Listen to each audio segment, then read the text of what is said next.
हमारे देश में अलग अलग स्टेट में अलग अलग तरीके से कोरमा बनाया और खाया जाता है। चलिए आज हम बनाने जा रहे हैं हैदराबादी मुर्ग कोरमा। कोरमा बनाने के लिए सबसे पहले मसाले इसमें डालने हैं। हल्दी, लाल मिर्च, धनिया, जीरा, देगी मिर्च का इस्तेमाल कर सकते हैं आप, और साथ में है दही और थोड़ा सा नींबू का जूस।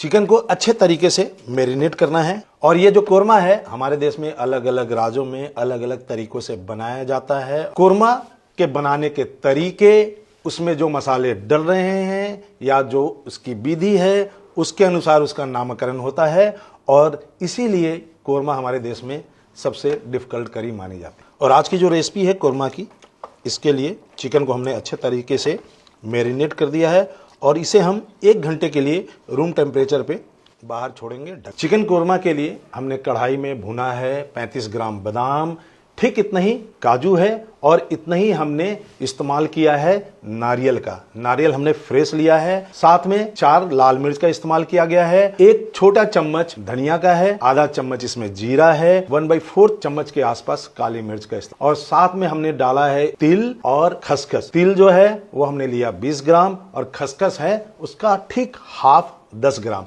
और अब हमें भुनना है प्याज, और प्याज को हम डायरेक्ट भुनेंगे कढ़ाई में, और इसमें हम तेल का इस्तेमाल नहीं कर रहे हैं। और इस तरह से कढ़ाई में बिना तेल के सहायता से जब डायरेक्ट हम प्याज को अच्छे तरीके से ड्राई रोस्ट करेंगे तो एक अच्छा सा स्मोकी फ्लेवर आएगा। प्याज को अच्छे तरीके से बराबर चलाते रहना है। आप चाहें तो कुछ ड्रॉप्स ऑयल का इस्तेमाल कर सकते हैं यहाँ पे, ऐसा नहीं है कि नहीं डाल सकते हैं। मेन मकसद जो हमारा यहाँ पे है वो ये है कि प्याज का जो कच्चापन है उसे दूर किया जाए। सूखा हम इसलिए भून रहे हैं ताकि स्वाद एक अलग तरह से निकल के आए। प्याज हमें जितना भुनना था हो चुका है। अब प्याज को हम बाहर निकाल लेंगे।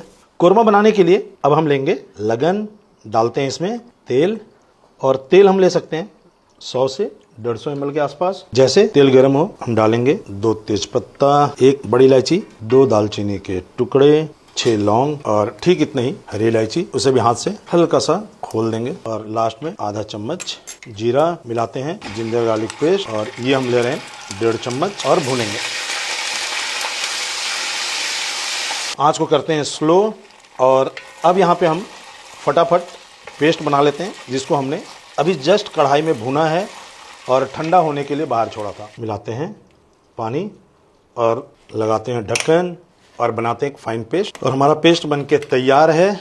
कई बार पेस्ट के कलर से हमें अंदाजा हो जाता है कि आज का चिकन कितना स्वादिष्ट बनेगा। पेस्ट बनाते समय इस बात का ध्यान रखना चाहिए कि अगर पानी कम पड़ा है तो थोड़ा थोड़ा करके पानी डालिए और अच्छे तरीके से फाइन पेस्ट बना लीजिए। अब हम अपने बचे हुए पेस्ट को भी अच्छे तरीके से पीस लेंगे वापस से मिक्सी में। जिंजर गार्लिक अच्छे से भुन गया है, और अब मैं यहाँ पे मिला दूंगा मसाला पेस्ट, और इसकी अच्छे से हमें भुनाई करनी है ताकि जो इसमें थोड़ा बहुत जो कच्चापन रह गया होगा वो अच्छे तरीके से भुन जाए। बचे हुए पेस्ट में थोड़ा सा पानी डाल के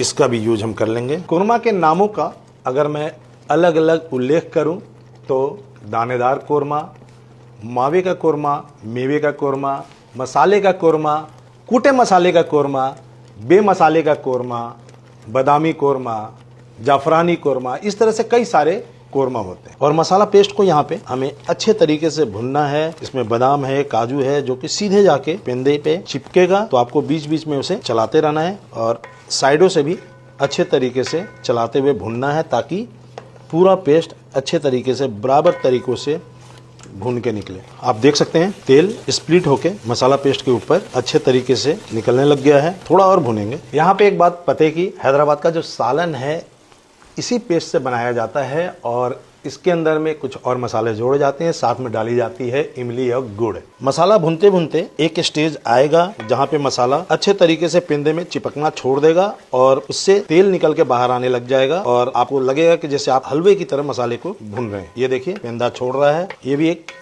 जरूरी स्टेप है कि आप मसाले की भुनाई अच्छे तरीके से करें। हमारा मसाला पेस्ट अच्छे तरीके से भून लिया गया है, ये देखिए। अब यहाँ पे हम मिलाएंगे पानी, और पानी हमेशा गर्म मिलाना चाहिए। और पानी जो हमें इस्तेमाल करना है वो टोटल है 600 ml के आसपास, और अब इसमें एक उबाल आने देंगे। उबाल आ गया है और अब इस स्टेज पे हम आँच को करेंगे मीडियम और इसमें मिला देंगे धीरे धीरे करके मैरिनेटेड चिकन हमने 1 किलो लिया है, जिसमें हमने मिलाया था दही, साथ में था हल्दी पाउडर, देगी मिर्च, जीरा पाउडर, धनिया पाउडर और नमक और थोड़ा सा गरम मसाला और लास्ट में हमने डाला था नींबू। बचे हुए मैरिनेशन में हल्का सा पानी डाल के उसे भी मिला देंगे, हल्के हाथों से चला लेंगे। मैरिनेशन में देगी मिर्च का इस्तेमाल हुआ है। देगी मिर्च का काम है कलर को निखारना और मसाला पेस्ट में हमने 4 लाल मिर्च, काली मिर्च का इस्तेमाल किया था। इससे ये डिश थोड़ा सा स्पाइसी होगा और तीखापन आप अपने स्वाद के अनुसार रखें।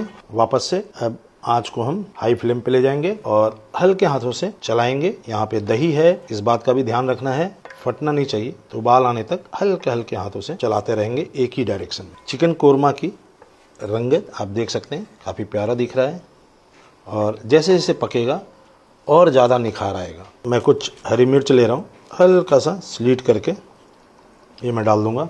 उबाल आ गया है और लास्ट में हमें ये जरूर चेक करना है, जो ये कोरमा बन रहा है उसमें नमक का अंदाज कैसा है। हमने नमक मैरिनेशन में मिलाया था और पेस्ट भूनते समय नमक का इस्तेमाल नहीं हुआ है, तो चेक करके हम मिला देंगे यहाँ पे स्वाद अनुसार नमक। अब इसे हम पकाएंगे दम मेथड से। तो मैं ले रहा हूँ एल्युमिनियम फॉइल, सील कर देते हैं, हल्का सा पानी का छींटा ये सील कर देगा। तवा को गर्म करके लगन को तवे के ऊपर बैठा देना है और अब आंच को कर देना है स्लो और अब हम पकाएंगे कम से कम 35 से 40 मिनट तक छोड़ देते हैं और 40 मिनट का समय हो गया है। हम गैस के फ्लेम को बंद कर देंगे। अच्छी स्टीम आने लग गई है। 5 मिनट का रेस्ट देते हैं, फिर खोला जाएगा। हटाते हैं एल्युमिनियम फॉइल और इसकी रंगत देखिए कितना प्यारा दिख रहा है। लास्ट में कटा हुआ धनिया, आप यहाँ पुदीने का भी इस्तेमाल कर सकते हैं। चिकन कोरमा बन के तैयार है। चलिए सर्व करते हैं। आज की ये चिकन कोरमा की रेसिपी जो कि हैदराबादी है बन के तैयार है। आप इसे एंजॉय कर सकते हैं नान, रोटी, पराठे के साथ। उम्मीद करता हूं आपको हमारी ये रेसिपी अच्छी लगी होगी। अगर पसंद आई है तो चैनल को लाइक कीजिए, फॉलो कीजिए और रेसिपी से रिलेटेड किसी भी तरह का डाउट्स अगर आपके मन में आता हो तो मेरे इंस्टाग्राम हैंडल से अश्वनी कुमार सिंह पे मुझे मैसेज कर सकते हैं। Thank you so much.